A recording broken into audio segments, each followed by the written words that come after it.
and welcome to the Vlogging Pod. Today we are on a very important podcast with a very wonderful human being, and we're going to talk today about your I'm sorry, tongue-tied there. Your virtual assistant. You can go ahead and introduce yourself, son. Hello, everyone. I'm Laura Trujillo. I'm the owner of the Literary Vixen. Wonderful. Now, how long have you had the Literary Vixen? I've had this blog for so many years. I actually took a break in the middle of it. Sometimes you need to step away, and I was so burned out because I was so excited about blogging and everything. But then I took a break, and then I came back. But I started it back in 2014, I believe. Oh, okay. That's been quite a while. How Oh long yeah. how long was your break in between? Um, I would say maybe a little bit over a year. I wasn't really active in reviewing and blogging, Okay. but I would do a little bit here and there. Okay. So, um how did you decide that you wanted to become a VA? Oh my God. I would have to say, I would give a shout out to Michelle Dare. Her and I are very good friends, and she actually came to me and said, I noticed that you love helping authors, and we have something called I apologize, I can't remember the name of it, but they would match with an author and you would help them. And I jumped on that because I said, that is my passion. I would love to do that. And it kind of took off from there.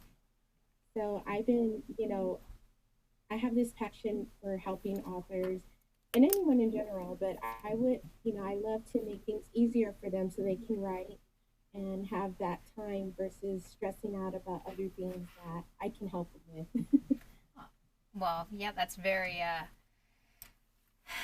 that's I'm sorry, I'm writing down a note based on what you were saying. So, um when you talked about how they matched you, now how exactly did they do that? I mean, did you fill something out of what kind of genres you were interested in, or She asked me a couple questions such as what like the main question would what kind of payment I would be okay with because there was different ranges of people versus how many books they had out, how busy they were, what budget they had.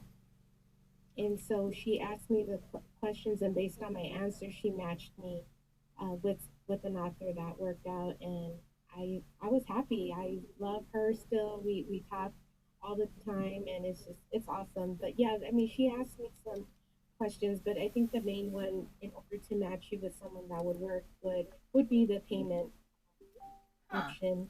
Would they be okay with certain types of payments or books or anything like that? And that's how she would match people. She doesn't do it anymore, unfortunately, but that was how she matched me with someone. That sounds like a very unique way to do it. I'm very impressed by that method, to be honest with you. Oh, I thought it was great too because, there's different levels. There's people that have the means to totally go at it first, and there's some that are taking a little slower. Doesn't That's totally fine, but to find someone that will work with you with what you're needing and be okay with the type of payment that you're going to offer. I mean, I think that's pretty wonderful. Maybe I should bring something back like that. Well, if you ever decide to do, I mean, make me aware of it, and I'll help push that out because that sounds really awesome. To be quite frank. Oh yeah, totally. I will shoot you an email. You do that because I might even want to hire you on based on that. That's pretty cool. Now, now you know the previous podcast that I had, we had Gladys on, and she is the nerd girl. And how did you get started with Gladys? Oh yes, another wonderful person. I actually met her. Her and I were helping the same author. Her name is Felicia Starr, Mm-hmm. and I had been helping Felicia as a beta reader, and then she took me on as her assistant, and then she introduced me to Gladys, And me and Gladys just hit it off, and she said, hey, you should come on board on Nerd Girl. And I honestly, I hadn't really seen. I was still kind of new to the community, and I was so excited and honored that she thought I would be a good fit. And the rest is history. I applied, and I got to meet some wonderful people, and now I am part of the core management team. Wow. That's quite impressive. It really is. I actually, when I interviewed Gladys, I was really surprised about how we met. When I had met her, because she was so influential at that point, I already thought she was in the business. But when I interviewed her, she let me know that she wasn't at that time. She was just looking for books to read, and I was like, "What? Really?" So I was really taken aback by that. I'm going to ask you a few questions about being a virtual assistant. Okay. What would you say are the primary skills needed as a virtual assistant? I would say number one, whether it be you talking on the phone or email or messenger or text message, communication. And I say that and it sounds simple, like, of course, communication. But I'm going to go ahead and be honest. Nowadays, people aren't huge on that. They won't respond to emails or requests or anything like that if the answer is no. And I think a big part of that is because they don't want to say no, or they want to avoid the whole situation by just staying quiet, when honestly a simple not at this time or something like that is way better than nothing. So I think a huge communication is number one. Huh. I understand And that. then also having some knowledge of social media. Staying on top of things. Things change constantly. Like now there's TikTok. And so just, kind of reading things, staying, willing to learn new things, not just stay stuck in one place or one method or one platform. Try everything. There's going to be constantly new things. I'm sure in the next couple of years we're going to have something much newer than TikTok. But I mean, those two things I think are pretty good right now. But communication, if I had to pick one, that is number one. Right. I'm just going to direct a comment that's in the room that I have an echo. It's probably because of my mic. The last podcast I had, there wasn't an echo, so my apologies for that. I'm having a little bit of error. I'm hoping that we're recording, to be honest, because Podbean did tell me that the first time I opened up the room, there was a difficulty problem. So I'm hoping that is not the case. That issue did not come up this time, but I'm thinking the mic issue is mine. So my apologies to the room, and welcome who all who have entered. Um, so when we were talking about what you need and communication, I totally agree with that. Um, for me, to be honest with you, I value being able to type on the screen more than I do a phone call.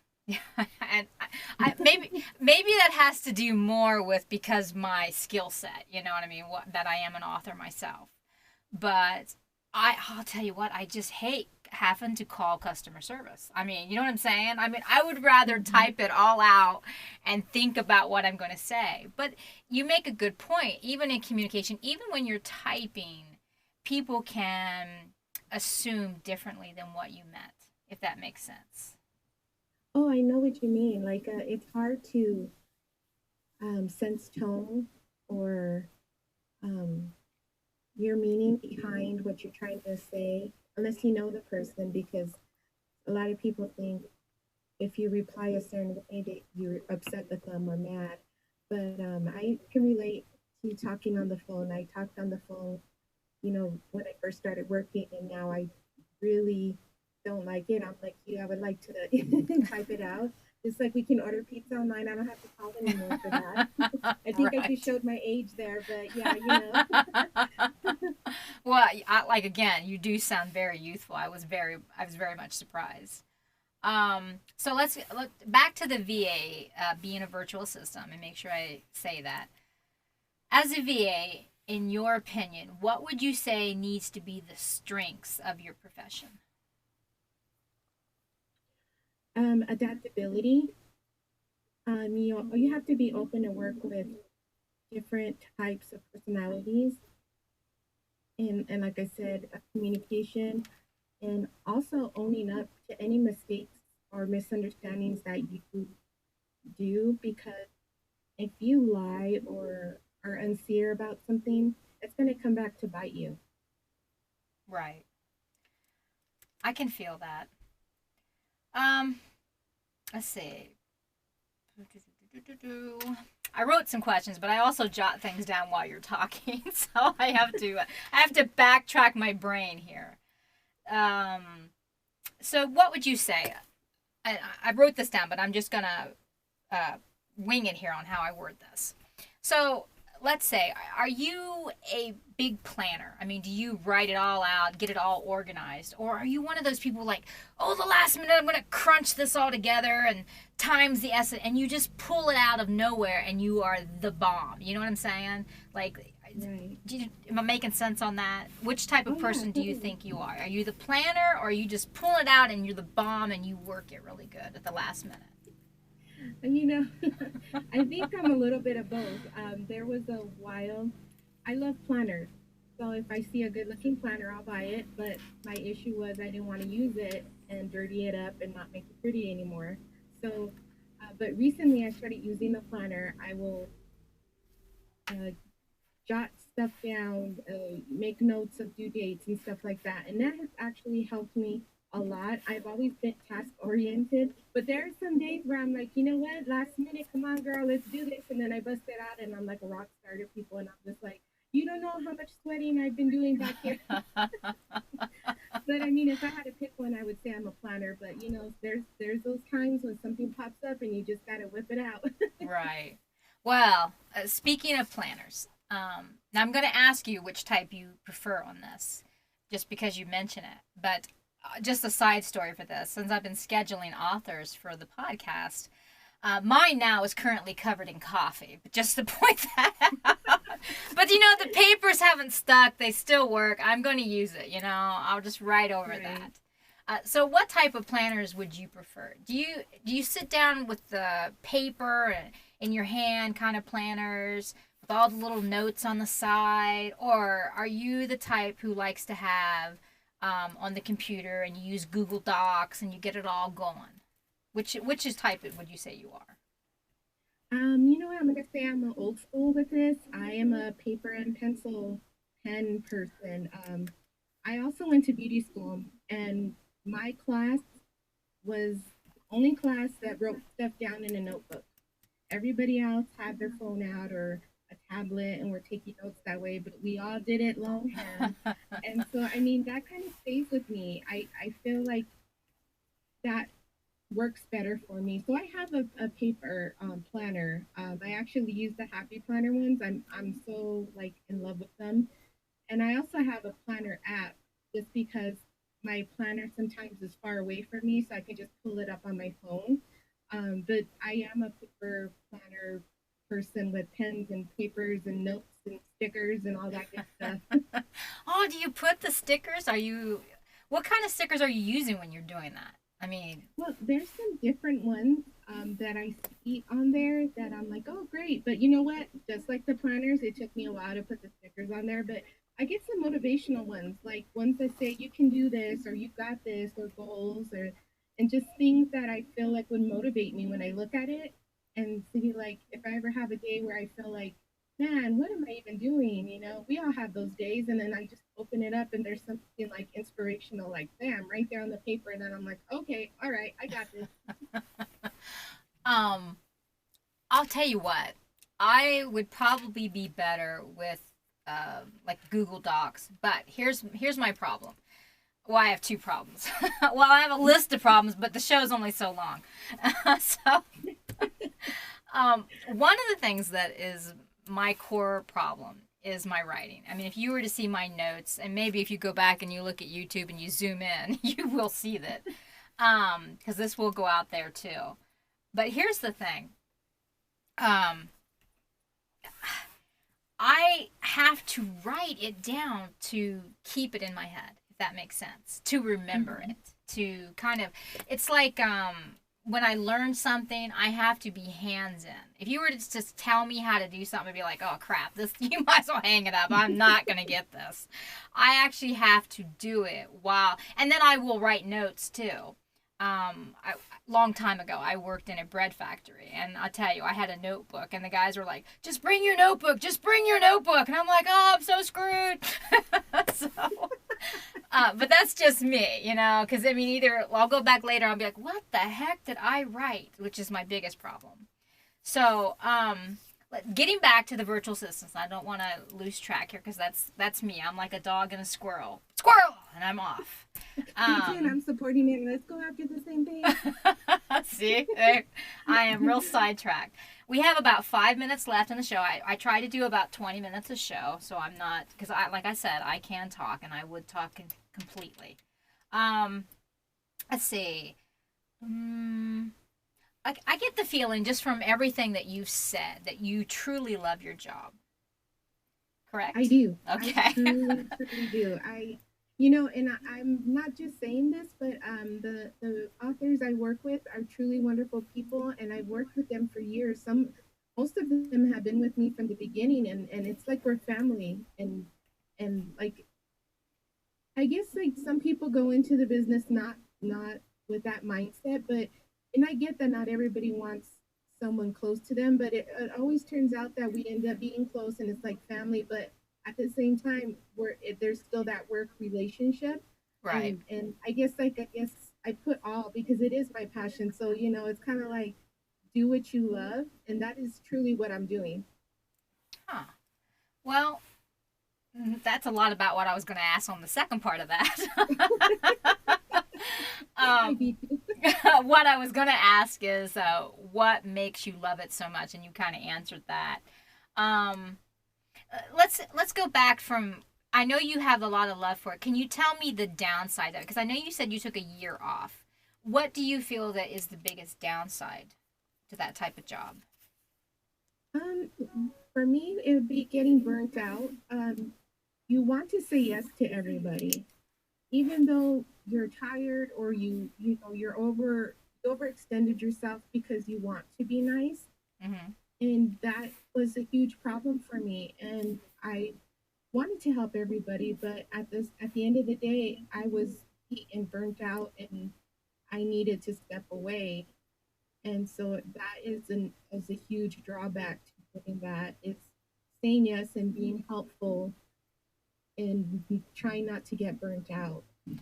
Okay. And Well, with that, I mean, we could be here all day if I wanted to, but I mean, for me, that was the huge part for me because a lot of people would come to me, and I would say yes, and I'd feel so honored that they would ask and think of me that way. But then at the end of the day, I was tired, and then it gets to the point where you didn't want to pick up a book or anything like that, and I'd never want to be like that again.